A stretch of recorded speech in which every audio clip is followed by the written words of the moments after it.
Ayan nga guys, meron nga tayo ditong bagong material galing ng Bulacan. Kay Sir or Ma'am Rinya Rica Mabalot Tongko. Ayan nga, marami nga mga bonsai o bonsai materyales si Idol. Pwede nyo nga siya guys i-message para makapili kayo ng mga tipo nyo ng mga materyales. So ngayon, unpack muna natin to mga Idol. Itong ang na-order natin ng materyales Idol ay mga rooted cuttings lang. Balak nga natin tong i-ground kalauna. Ayan, sa quality naman ng pagkapak ng ating materyales ang ating Idol. Gumamit nga siya dito ng napakakapal na bubble wrap. At syempre itong napakakapal din na cling wrap. So yan nga, pag-open natin, basang-basa pa yung tela, safe na safe ang ating materyales.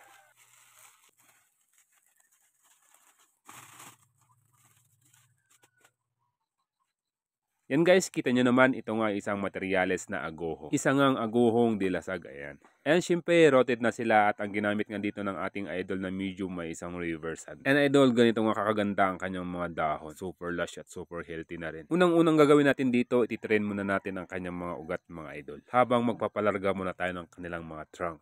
So yan nga, ayan, nag-order nga tayo kay Idol ng 5 perasong agoho dilasag.